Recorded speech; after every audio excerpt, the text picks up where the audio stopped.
Now moving on to the guitar.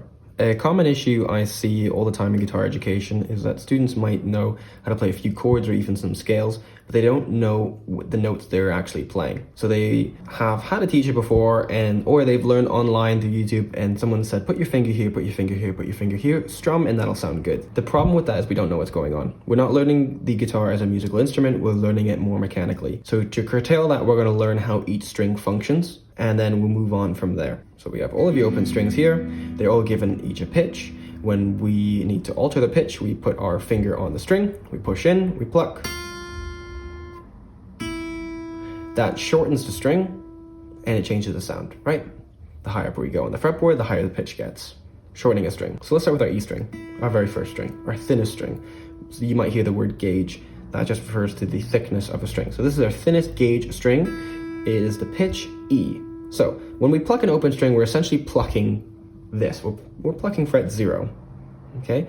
Now, when we move up, when we press onto the fretboard in our first fret right here, we move up 1 semitone. Moving up a fret at a time is moving up a semitone. Now, if you watch the musical alphabet video, we'll know what notes have and do not have a semitone in between them. Let's take E. E, move up 1 semitone. What do we get? Well, we should know that there are 2 sets of notes that have no sound in between, no semitone in between, and that's B to C and E to F. So when I move up E, a semitone, we get an F. This might be the first note many students learn when they're beginning to read music.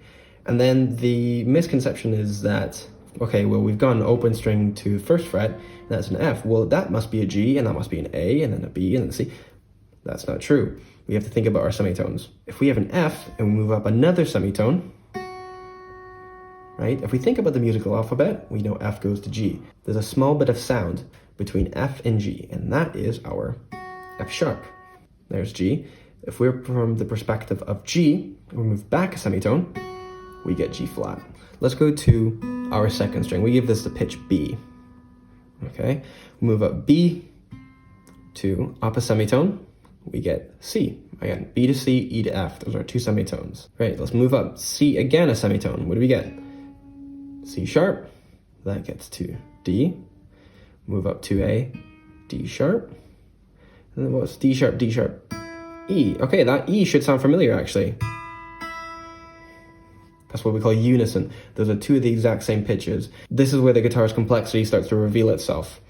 That E and that E are the exact same. When you have a lower string moves high enough to meet a higher pitched string, we have a unison. Great, so G, let's move the G up a semitone. G sharp, to an A, to an A sharp, to a B. Okay, what if I take that B and I moved it back? B flat. Remember, this is our enharmonic equivalent. Now, what's really confusing is these dots along the fretboard. Some people might look at this and think it belongs to some sort of pattern. It doesn't. It's essentially arbitrary. It just happens almost every other fret. Mostly to just help us visualize what fret number we are on. Unfortunately, it doesn't have any correlation to the actual letters themselves. Let's move on to our next string. Okay, let's go to D. D, D sharp, to E. We have E to F, no sound in between, right? F sharp, G. That G should sound familiar. There we go, we have another unison, right? I've actually counted this G string up as well. G, G sharp, A sharp, B. There's a unison right there. Found that unison. So we got E, B, G, D, A. This is the next one, A sharp, B to C. Right, we have to remember that B and C and E to F, no sound in between. C to C sharp to D. Fantastic, let's do the last one. E goes to F sharp, to G, etc. Now if you notice that these are both E's, so they'll function the exact same way up and down the fretboard. Okay, and that is really the beginning on how a fretboard actually functions. Each string is really functioning like a piano, where we move up a semitone at a time. The problem is when we have 6 of them in a row, things get quite complicated very quickly. Hence the common practice of teaching someone to go finger here, finger here, finger here, or go 1, 4, 1, 3, 1, 3, and then you'll get X sound, or this will sound good because of that finger position.